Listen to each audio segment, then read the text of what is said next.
You are listening to The Edge, a podcast for personal development junkies and visionaries living right at the precipice of oh shit meets fuck yeah. I'm Nadia Munda, an embodiment and relationship coach and a lover of all edges. Stick around to listen to raw, unpolished conversations where we explore our personal and collective edges in all their erotic glory. Well, I'm just so excited to get a chance to have you because, I know how much is going on for you these days. I look at Facebook and I'm like, she has so many projects happening. And I know you just recently moved, I think, right? I actually just finished packing my house in Berlin yesterday. Literally, like and the shipping container comes and we're packing up the shipping container. So I move in like 2 weeks. Wow. Yes. I mean, that alone is like a whole project. And then you've got like a million other things going on. But so thank you so much for being here, just because I know you're super busy. Yeah. Thank you for reaching out. It feels really sweet to reconnect after all these years and lifetimes. I was feeling back into it, and I have this thing that happens where I first meet people. And I remember, I don't know if this was actually the first time we met, but I remember, I think we were all like skinny dipping in a pool and you were like in this like really tender spot. And I remember just being like, I really dig her. Like, there's something about, because for me, it's just my body, it's just like, I resonate, I don't resonate. And that doesn't, mean anything. It's just that, oh, okay, there's something magnetic about this person. And it's been so beautiful to watch your journey from having met you at a time where it really felt like there was this dissolution to watching you build so many things. And not just projects, but also a family, which I'm really excited to hear a little bit more about. So it's just been really inspiring, just from, I guess, one woman and embodied human to another. Like, it's just really cool to see someone really do the very, very typical, like, rising from the ashes journey. And I'm sure, I know it's been like, it's not as simple as like, we just move up, right? It's like a whole, and I guess we'll get into that. Yeah. Okay. So what I'm really interested in hearing about at the moment is just sort of what's been lighting you up, because I know you've got so many things going on, and there's a place where your energy is really flowing. And so tell me a little bit about just what's the latest, what's been so important to bring into the world right now. Yeah, I mean, I have some hesitation because there is so many things and so many important things, but like I would feel guilt if I didn't say my daughter first. So my daughter is, of course, like number one, amazing motherhood journey, but that's a whole nother, like, well, I'm sure that chapter will come back up. But what I'm super excited to be birthing into the world right now is, I spent the last 9 years building a brand retreat, probably like an experiential education in intimacy and relationship with embodied intimacy. And through that process and through what's been happening globally, just around group facilitation, there was just this moment and this turning that just came in. And this part of me just said, we need to start to have like ethical standards and a basic level, like, how do we need to be trained in order to be facilitators? Like, okay, we did the wild, wild west years. That was awesome. That was fun. We learned a lot. And that era is over now. Like, we need to actually, like, there's no more excuses for sloppiness here. We need to actually just build a standard of how we do group facilitation now. And so that was really what was coming through. And so I just launched the field facilitator training, which is in its first year. And I'm just living, breathing, eating this program right now. It's just like, it is my whole life.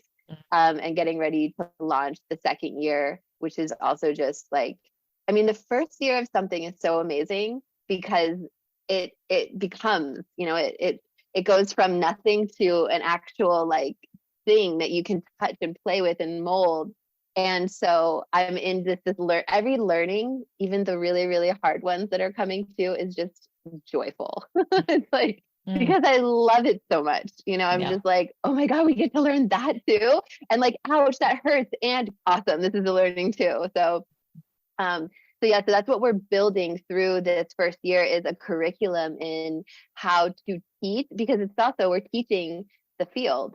And it's something that is like part of the question that people gave me when I kind of set out to do this was like, can you even teach that? And I'm like, I think I can. And we're going to really we're going to take a really good shot at trying. So we're bridging like embodied group facilitation with like trauma informed, but it's like trauma informed, but I actually personally don't think trauma informed is enough. You know, it's not enough just to have the information when you're working with groups. You actually have to know how to meet it. So it's somewhere between trauma informed and trauma therapy, but it isn't actually trauma therapy because no one's being trained to be a therapist, you know? So it's somewhere in the middle of like how to have the information, but how to actually also work with it when it shows up in the space, in the room, in between you. Mm. And do you, Mhm. Yeah. Yeah. Well, That's good. did you feel that when you were looking around in the spaces that you got to see, there was a particular thing, like big no-no that was coming up where you were like, okay, we need to get this figured out through creating a curriculum that is a more, trauma sensitive or informed? Yeah. I mean, I think that the biggest piece was the piece where facilitators were saying to people, one of our rules or agreements is you have to just be self-responsible in this space. Mm. And that's your responsibility. If you're in something or challenged, you need to just be able to ask for help and get what you need. And it like that was the piece that let me know like that doesn't no, it doesn't work like that. That's not possible for many people when they go into a real full-blown trauma response. They can't ask for help. So if we keep putting that on them, we're actually just encouraging a culture of shame, because then what happens is they can't ask for help. So they look around and it creates for me a culture of pretending where people shut down to what's actually happening and they start to do the thing they see everyone else is doing to be accepted and liked, Right. versus being real and honest with what's actually happening. Yeah. Because that shouldn't be happening, because they should just be self-responsible enough to figure it out and get through it and ask for what they need. And it just clearly it just doesn't work like that. So then we end up creating more split and more tear, which is essentially like just more kind of group trauma from the overwhelm of not being able to handle being in those situations. Yeah. Yeah. That's such a good point, right? Because it's true. Like if I'm in the experience of being incredibly, triggered and in a trauma wound, it's like, it's my little girl that is fully active in my nervous system. And so, when someone's asking me to be an adult and advocate for my needs, it's actually really hard to do that if like the primary part of me that's online is my little girl. And so I can really see how, as facilitators, when we say, hey, I'm going to trust you, because in a way it's also beautiful to give someone agency, right? Like to be like, hey, I'm going to trust you to tell me where your boundary is. But like you said, it's so, and I see this especially in the world of embodied intimacy and the more like tantra spaces where it's there already, we're working with so many edges. So then something will come up and our little girl or, our inner child comes up and it's like, okay, we think that we are the adult making the decision now, but it's actually not the case anymore. And I know when my friends are like, what do you need? When I'm totally like freaking out, I'm like, I don't know. Can you tell me? I don't know what I need. Exactly. Yeah. Because from that child state, you don't know what you need. You need a parent to support or help you, and that's like the number one cue to me too, is when if I ask someone like, do you know what you need right now? And they're like, no, it's like, okay, you're connected to a younger part, huh? Like, yeah, I am actually. There is a younger part. And just that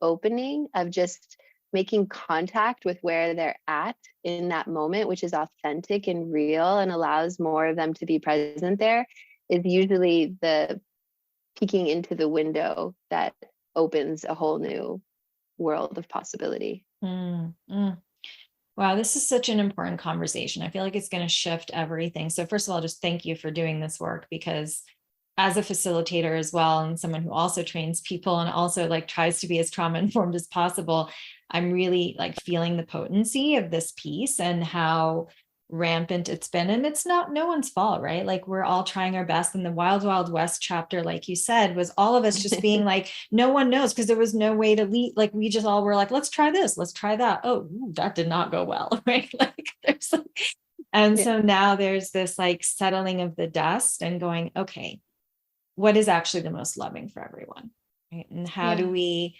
dance between allowing someone to have agency and not being in a way the person that is controlling the space or choosing, you know, what the guidelines of this are, and at the same time still being the adult and, like you said, the space holder in the space. When those little parts do come up, someone has to show up and be like, here's what is actually going to be okay and safe for everyone in the space. So yeah, man, that is so important. Okay, good. I feel very hopeful.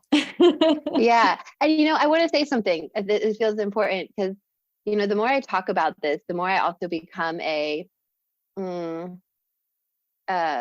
target for like people finding proof that, how do I want to say this? Like, I still hold spaces today where people get triggered or get re-traumatized or like go into those states. And I'm not holding it that it's possible for that not to happen. Yeah. So I want to be clear about that. I don't think that trauma happening or being activated in a space is something that we should collectively be trying to avoid. I actually think it's part of the process. It's like it needs to come up and hopefully does come up, particularly in these spaces, because there's an accelerated awakening chamber that we're also opening up together with our collective consciousness that makes it possible that we can heal or move through or create a different conclusion to that story or a different imprint or a new act of triumph. Like there are so many new possibilities that are coming in. And I still have it that sometimes it sneaks by me. Like sometimes someone has told me like, I was completely frozen the whole day. And I'm like, really?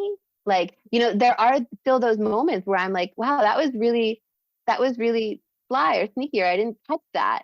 And it's like, there's always a new learning in this new chapter of our awareness. And so I just want to preface by not claiming any kind of mastery or over this.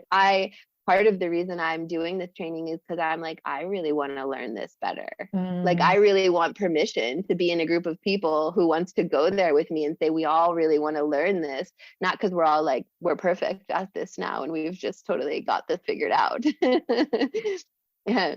No, so anyway, that just felt important. Yeah, I so appreciate that because permission to be human and all of it is so important, while we also hold ourselves to the standard of trying to do better always, right? Like it's just that everything is that dance. It's like it's never going to be this or that. And I remember when I first started my certification program and I started teaching, my number one fear was like, oh my God, what if we trigger people in this space? And I remember after consulting with like 3 different, trauma experts, because I was like, I cannot release this curriculum until for sure everyone has checked it. And like, I was so terrified of that. And I remember everyone saying exactly that, like that the point is actually not to avoid trigger, because trigger is what helps with transformation. It's about how do you titrate it? How do you not have it become an even bigger trauma than it was before, and like just working with the body on like letting it slowly release as opposed to it being this big explosion. And I was like, oh, got it. Right. And I know that when my teacher trainees come in, it's exactly the same thing. They're always like, the number one question I get is like, okay, but what happens if people start to like freak out in the room, and I'm like, okay, don't worry, we got this, right?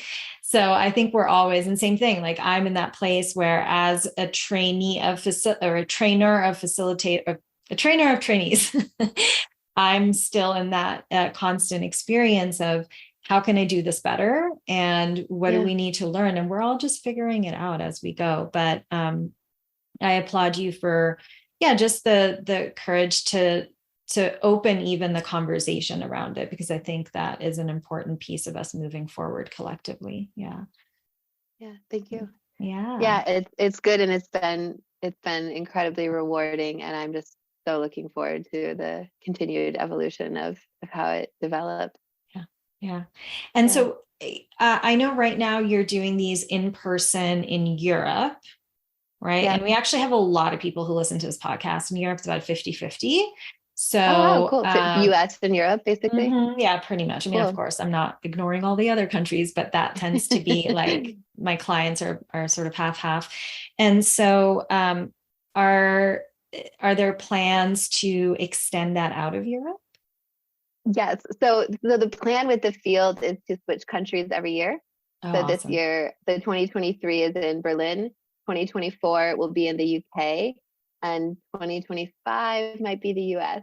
So we'll Okay. see. I'm still looking for a venue and kind of putting feelers out, but it feels like that we might go to US and then we'll circle back to Europe. Awesome. Cool, cool. Yeah. Okay. Everyone's got to keep an eye out because I feel like a lot of people listening now or watching are like, I'm Hmm. bookmarking, bookmarking Yeah. the year. Yeah. I know I am. I'm very interested. So, I'd love to talk a little bit about as you're moving into this space, both in, I guess, the workspace or also just moving into moving, right, to a whole nother country. And I know that part of the move, from my understanding, is that you're in the process of slowly building not just a home, but an actual location in order to run events and things like that. So in the process of all of this, I'm curious what's been like a personal edge that you've been working. Um,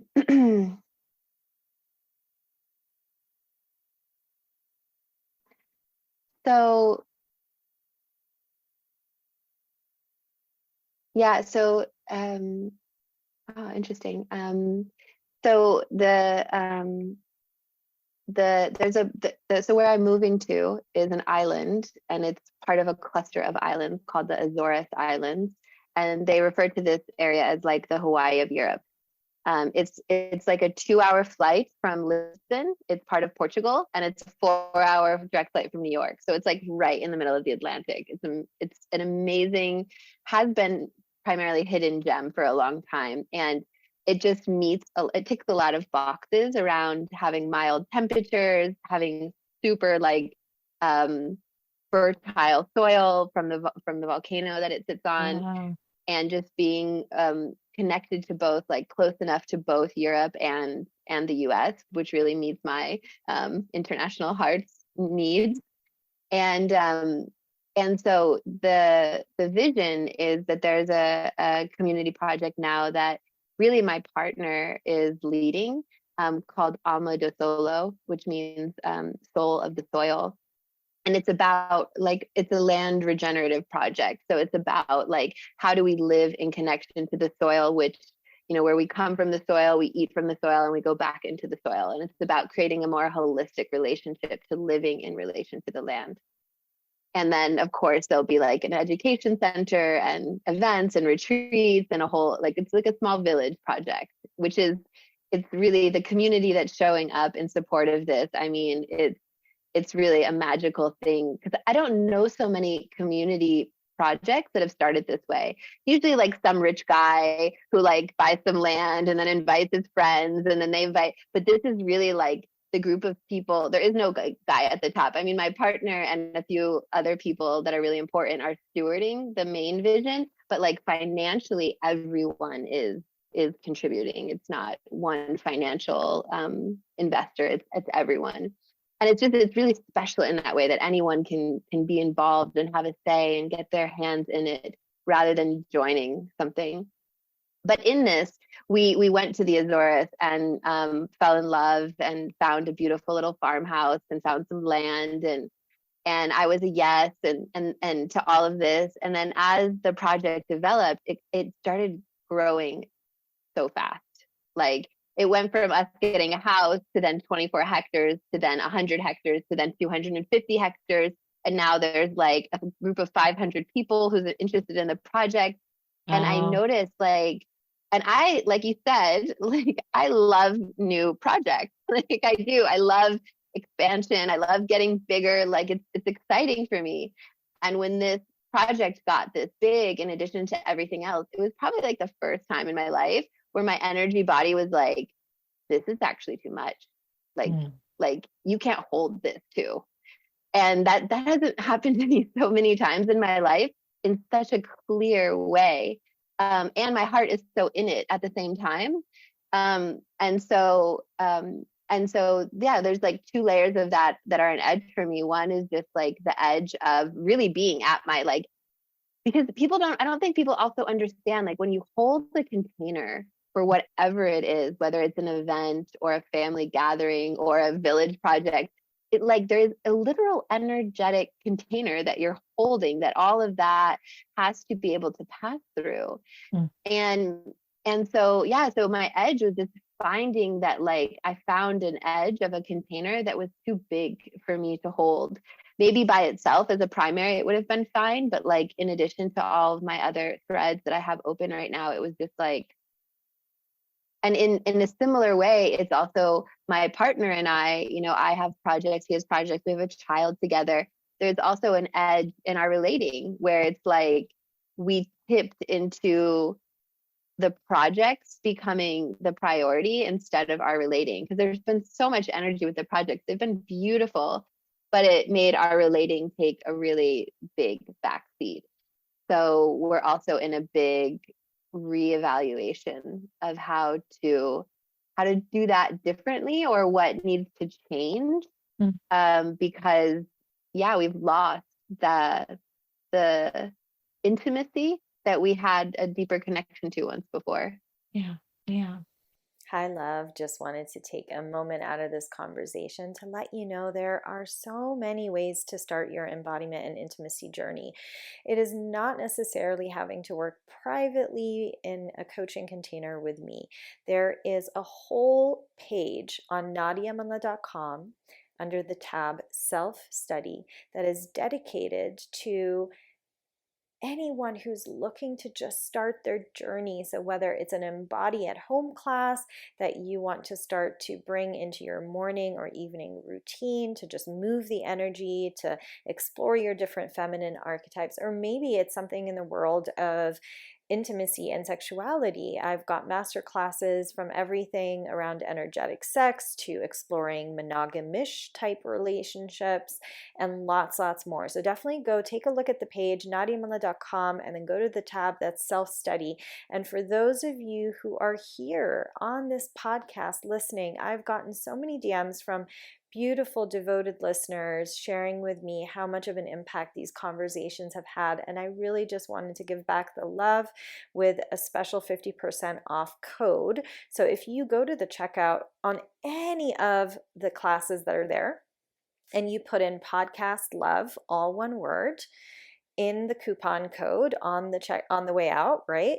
You will get that 50% off as a thank you from me. I am so fired up around the topic of embodiment and intimacy that I can't not nudge you in the direction of actually getting into the practices, and that is the place to start. So definitely go check that out. And of course, if you do want to work privately with me, that is always an option. Just shoot me an email, nadia@nadiamunla.com. Let me know what you're looking for. Everything from, you can start with a single session. And if you let me know you're from the podcast, I'll give you 50% off on that single session as well. And so we can talk more about that over email. So either DM me at nadiamunla.com on Instagram or shoot me an email at nadia@nadiamunla.com. I will see you there. Now back to the episode. Yeah, I think that I'm curious what your thoughts are on this, but I find that there's rhetoric a lot in sort of the personal development world of like, you can have everything. That to me feels a little worrying, a little dangerous, and that I don't know, I don't want to sound like a party pooper here, but I don't know that that's realistic, right? And I think that rhetoric can be dangerous because it makes people feel a little bit like they're failing if they're trying to do everything all at once and it's not, like at 100% in all the places. And And I think actually it was like Oprah and Michelle Obama of all people, but they were having a conversation that I was listening to, and they were like, you can have everything, just not all at the same time. And I thought that was a really beautiful way, a beautiful reframe, where it's like, of course you can like go after your dreams, do, you have an insane amount of agency and power. And also there are chapters, and each chapter, like there's only so much, like you said, the energetic container that we hold. It's like, if we're holding, 3 projects, intimacy with 5 people, 3 kids, like, it's just like, that's a lot. Right. Stuff with the body, like whatever, there's all these different chapters that we just have to go, all right, what are the big pieces that we want to hold? And everything else sort of is the little pebbles in between that might, there might be space for, and there might not. And so, yeah, I don't know. I just feel like that's been something I've really been working with, that I feel needs to be shifted, the conversation around just have it all. And I'm like, no, everyone's going to feel really bad about themselves. Yeah. Really quickly. Yeah. And there's always something that you have to sacrifice in that. Like, sure, yeah. So I think that's more the question, is like, what are you willing to sacrifice for it all? Mm-hmm. And it all being what there's enough time and energy and resources to actually do, or you start, like that was the edge I got to, was like, if I'm going to do something, I'm really going to do it. And I could feel that I couldn't really fully give myself to this in this time. There just wasn't enough time, space to do all of those things well, so yeah, so I think there is like a sobering conversation around what's most important, and what do you actually really need to do also, because I still see myself as a big pillar and part of this project. Like, I'm not stepping away from it. It's just my timeline is going to have to look a little bit different. And it's like what you said, you can have it all, it's not right now. Yeah. In the next year, maybe it'll be more aligned. Yeah. Well, I mean, on that note, I'm curious to speak a little bit about relating openly, as like a project, but then also just as a lifestyle, and what that even means, right? And part of why other than just feeling so much resonance with you when I first met you, part of the reason why I sort of kept tracking your work and what you were doing over the years, although we haven't like met in the flesh in years now, was this piece around how beautifully open you were about sharing what was going on in your relating openly, however we want to refer to it as. And as someone who myself is in a very, I don't know if experimental is the word, I guess maybe, but just like I'm in an inquiry of like, I don't know what the right format of love and relating and community and family actually is for me.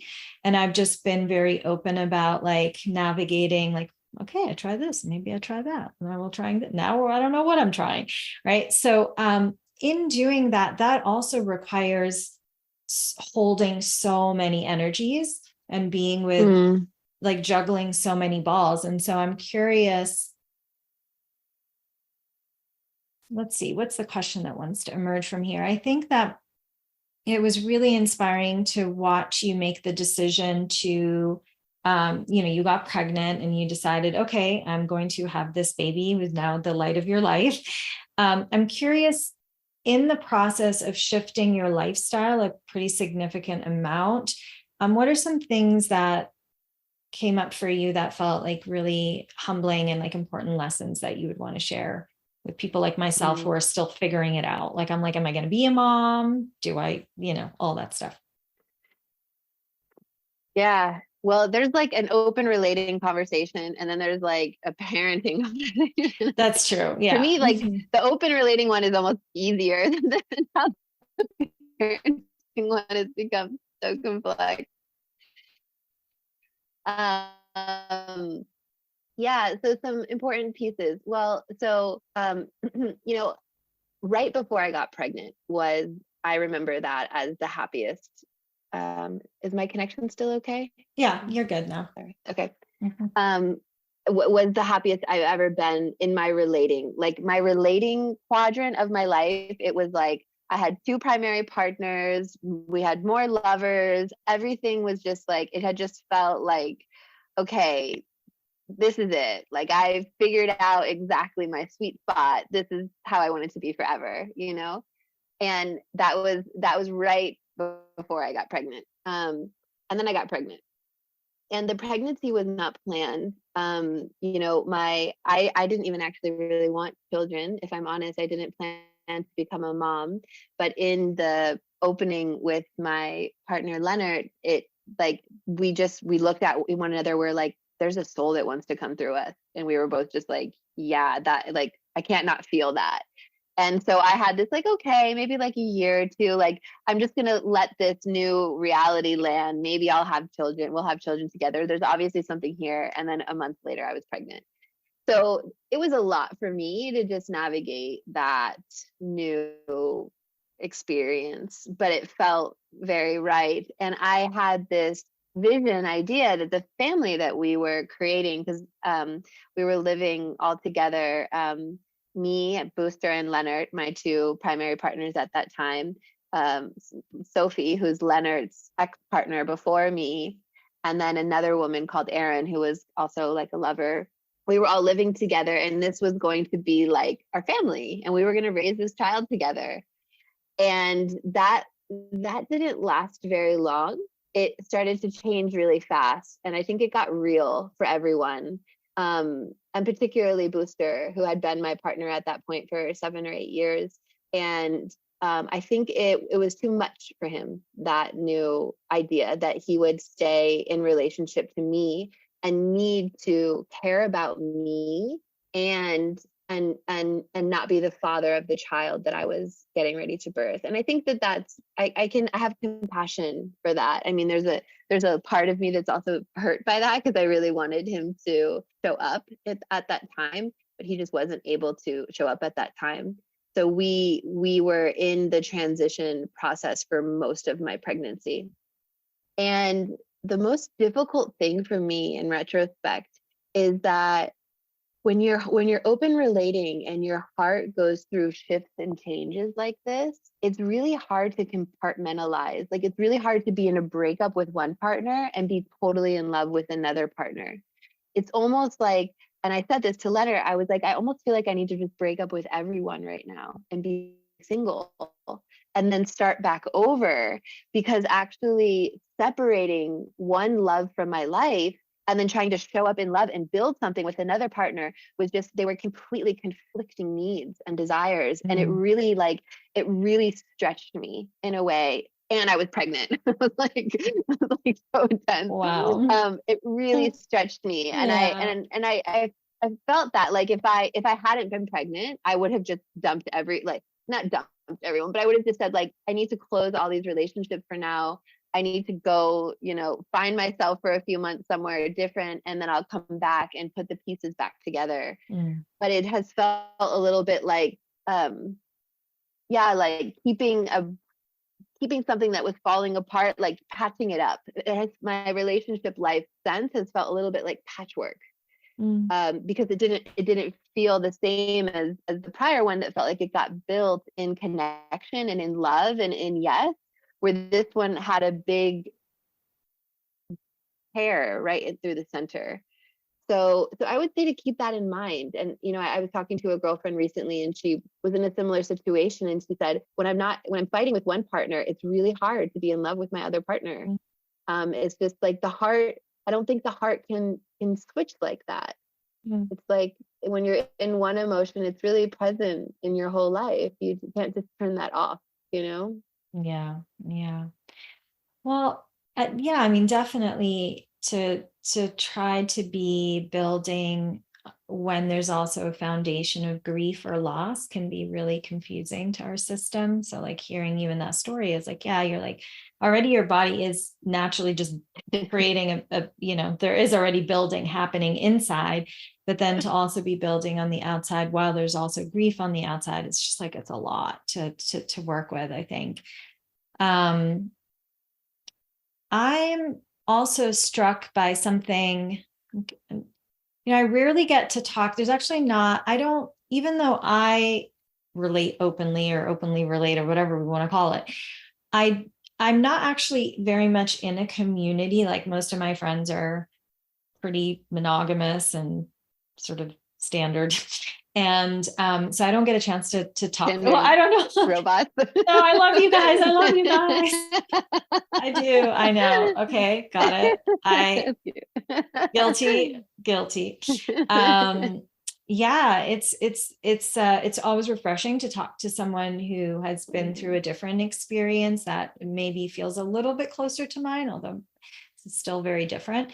And I'm curious what your thoughts are around the primal urges. Like, so what I'm speaking to specifically is around getting impregnated or impregnating is such a primal, right? Like it's just like the most basic core animal part of us, this procreation piece. And I know that for me, my boundary has always been like, I feel I can work with all sorts of unorthodox situations, but if I, were deeply in love with someone who then was having a child with another woman, my primal, like when I feel into it, my body goes, oh, I can't be there. I can't be around. I have to eject out of this situation.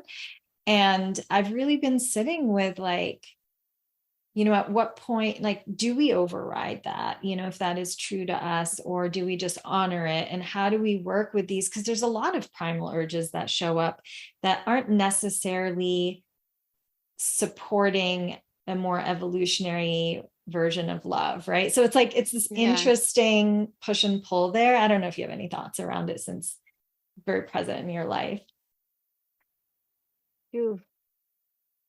Yeah, I mean,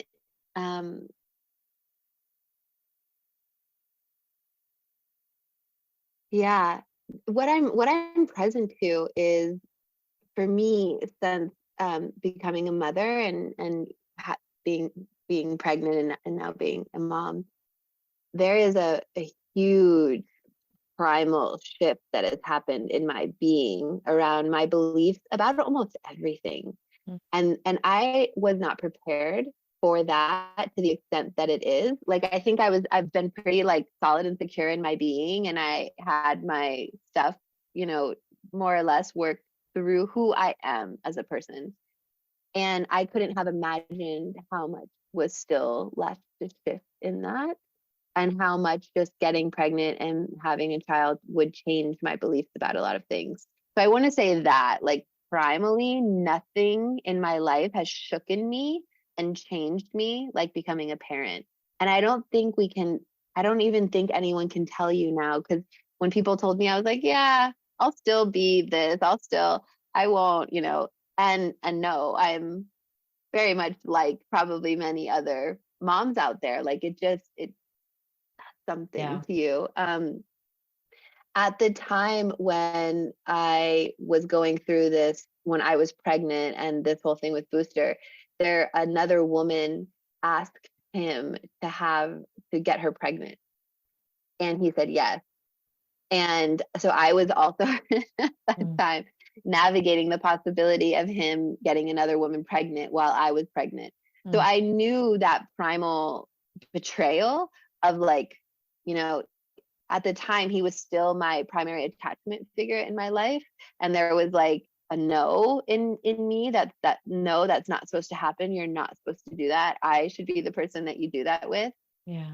And even now, what's really, really interesting, even with my partner Leonard, parenting has been such a gnarly journey for me, and it has been so consuming and so much energy that, like, I have had the thought, because Leonard really wants to have another child or more children, and I'm almost like, you can go do that with someone else. I totally support you and want to encourage you, and like, please, like, this is where open relating is at its finest. Like, I love you, I still want to be with you, and I don't want to do that with you. So can you find someone else to do that? And it's like, so this is what I mean around, like, it's so confusing because I can connect to that. And there was like a pre-child Rachel who was much more connected to those primal instinctual things around possession Mm. and being claimed and having child and being the one impregnated. And now that I've done that, it's like, cool. I don't have those needs anymore. Like they just don't show up as like my primal needs now are very different. Mm-hmm. You know, I want someone to to watch my child and you know, help and do the dishes and you know, provide. You know, like there's a different primal set of things that makes it so that like takes a different back seat. And I'm curious how other parents are, but I think there is something really interesting that happens because my connection to open relating has softened and opened with so much light since having a child too. Whereas before there was this more like, yeah, I was just in more of what I would say is like the hormonal bath of the whole, like, you know, sexy, who's having sex with who. And now it's like, yeah, I just don't care anymore. Yeah. I wonder if it's also to do with the fact that, you know, we all have this deep urge to be claimed. And pregnancy to me has always been the number one way to be claimed by a man. It's like, well, they literally have now put a seed inside you and now there's a baby growing. And so for me, there's this feeling of like the box has been checked. It doesn't feel, it's not so cognitive, but like there's this like, oh, that urge, that need has been met. Once I've, you know, had a baby with someone, there's like a claiming that can never go away because now this legacy between us like exists. And I wonder if something about that primal urge starts to dissipate. Also, there's all these other needs that you have that are more important that I'm hearing are like, you know, taking up more space, but that somehow this one is no longer a need because it literally has been met. Yeah. Yeah. Yeah, and that's the primal part. It's like there was a lot of points in my pregnancy where my hormones changed my reality. And it became this like real question for me of like, who am I if I'm not dictated by my hormonal fluctuations? And that was like also a little bit of like a trippy inquiry to be in because you really are like that. The hormone, I just stopped breastfeeding a month ago. So I'm like, I feel like I'm finally just starting to like feel some semblance of who I am again, aside from being primally really dictated in my like, you know, I'm still very connected to my daughter and her needs and, you know, her survival and her thrival.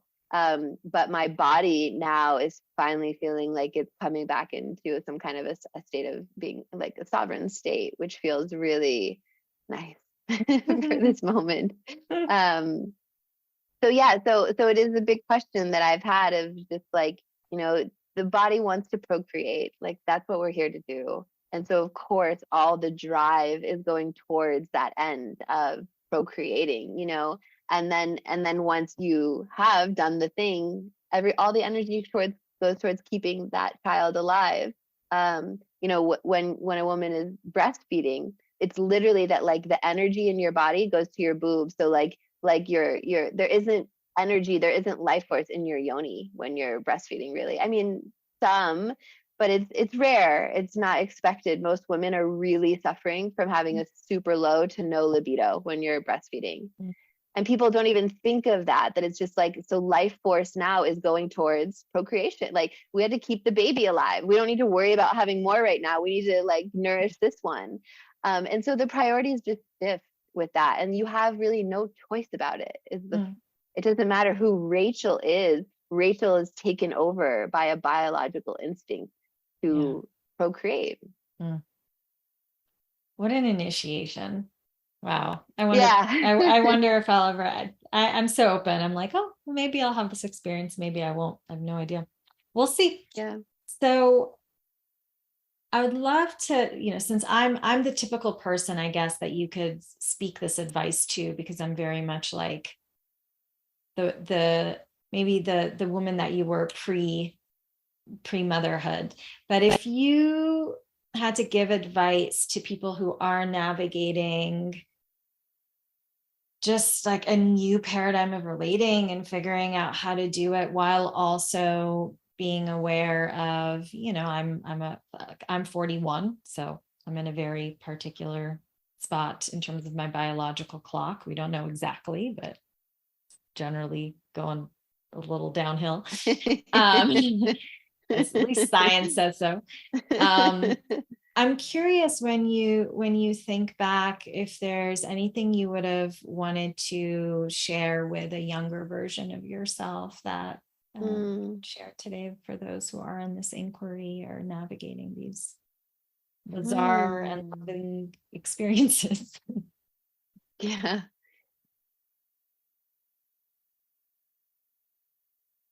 I mean, I think one, and this might also just come with age, but I still feel it's important to say, which is just to slow down.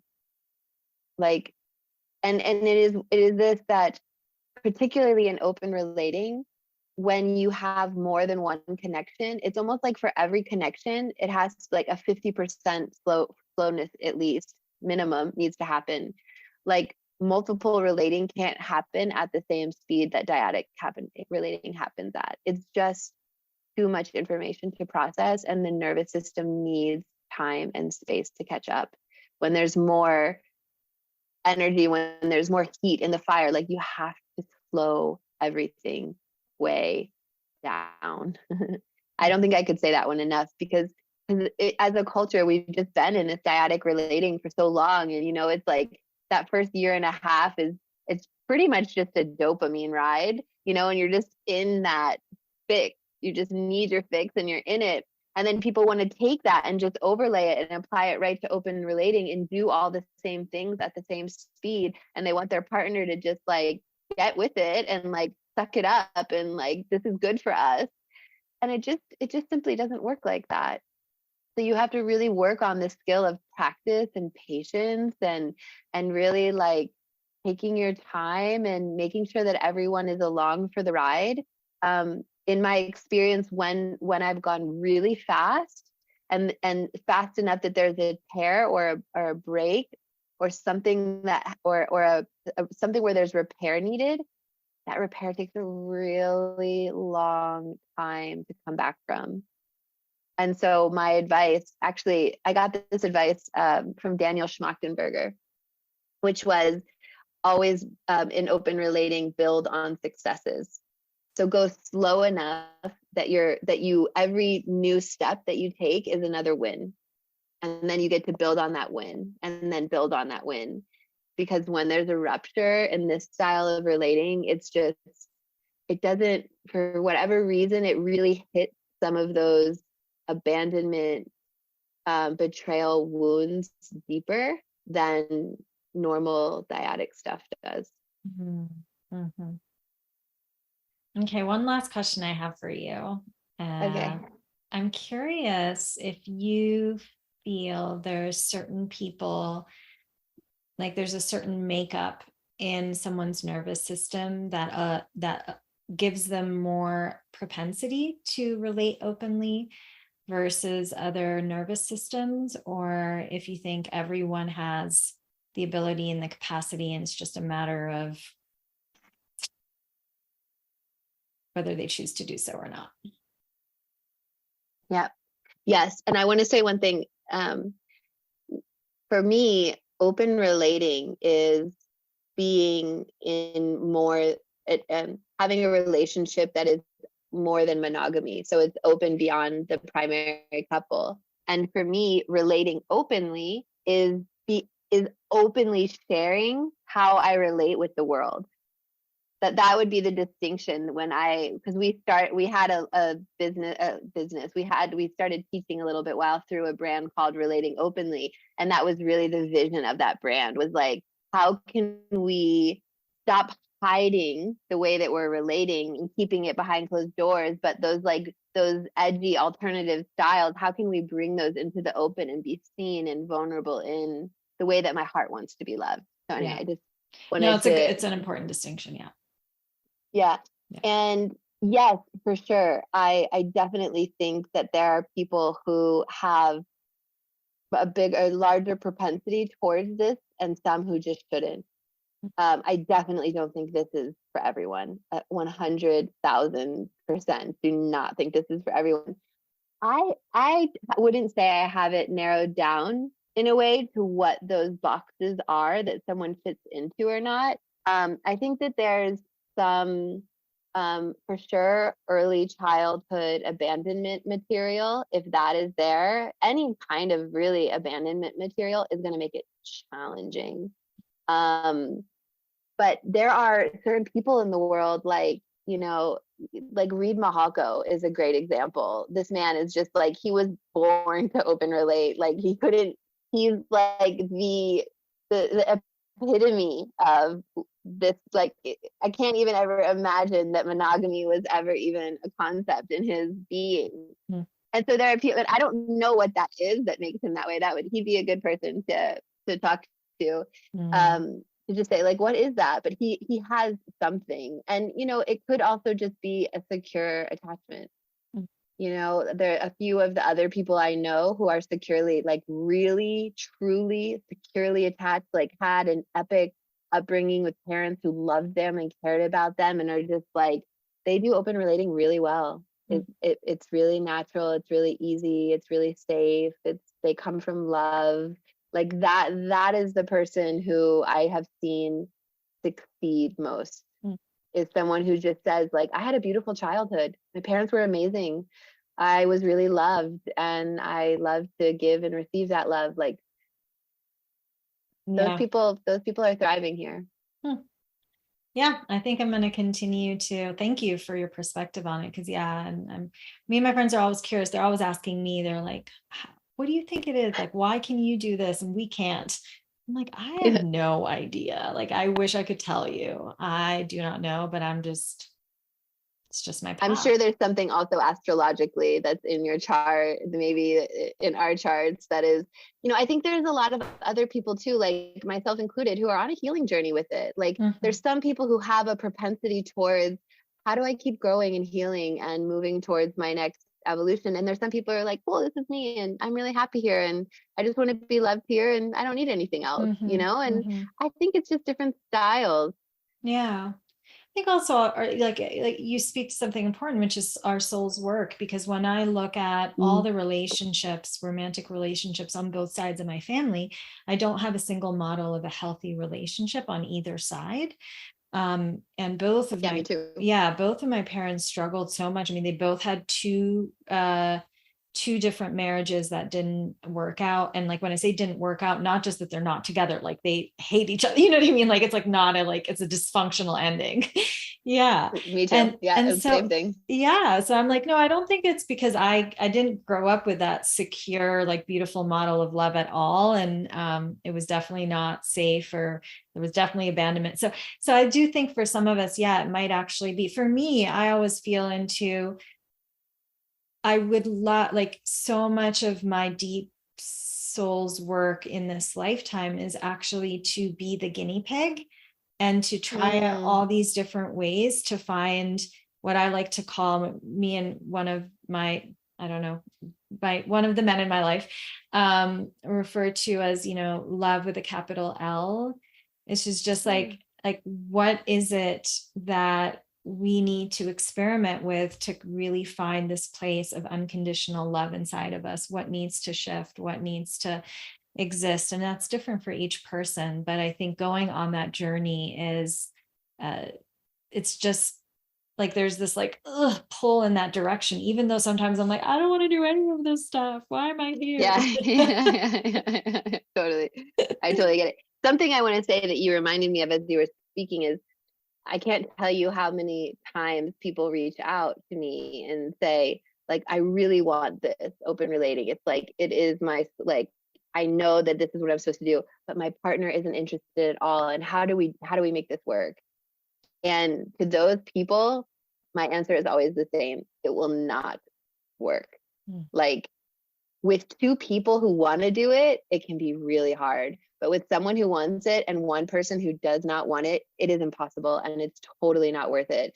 So that is a pretty good indication to me of a fork in the road, or like a difficult decision needing to be made. But I would never expect that you could force or convince or coerce a partner into wanting this. Like, the place that you have to want it from is so, like, what you were just speaking from, you have to want it that much, because it's going to be challenging. It's going to be, if normal relating is already what it is, this is all just amplified on top of that. It's that nothing gets easier. Your soul has to be like, no, this is my journey here on earth. Like, I came here to do this, and then you have a shot. Exactly. Really, really great way of putting it. Awesome. Thank you so much. I know that a lot of people like fell in love with your heart and your just open shares, and will want to follow you. So where is the best place for them to find you? Your writing, she has beautiful writing. Like, I love, love, love, love, love what you write all the time. So thank you. Where do they find you? The best place to find me, I'm an old school Facebook girl. I just like my personal Facebook profile is kind of where it's at. I'm still figuring out all the business special effects. But at Rachel Rickards on Facebook, or also Rachel.Rickards on Instagram. Things are going there now too. And my website has been thefieldfacilitatortraining.com, but I actually just bought a new URL, which I'm really excited about, which is thefield.com, the field. So that'll be soon, in the next couple of days. I don't know when this will go live, but that'll be where I'll be hosting my work going forward. Awesome. Great. So people over there could sign up and get waitlisted for future rounds. Totally. Yeah, awesome. There's a waitlist up now. Yeah. Amazing. Thank you so much. Thank you so much. Super sweet. Now I have to interview you next time. I'm ready. I want to ask you all these questions back. I love talking. So cool. All right. Well, we'll talk about it. I think I'm going to be running an event in California in early December, mid-December. So I might circle back through. We'll see if I circle. My brother lives in Denver, so I might come back through Boulder at some point too. Ooh, fun. Well, yeah, I'll probably be here. Yeah. Cool. Thank you. Thank you. If you enjoyed the guest on this episode, you can head on over to the show notes to get more info on their bio, their work, their website, and all the good stuff. I love you guys so much. Thank you for listening. We would love for you to rate and review the show, and I'd love to know your takeaways from the episode. You can do that by DMing me on Instagram at Nadia Munla.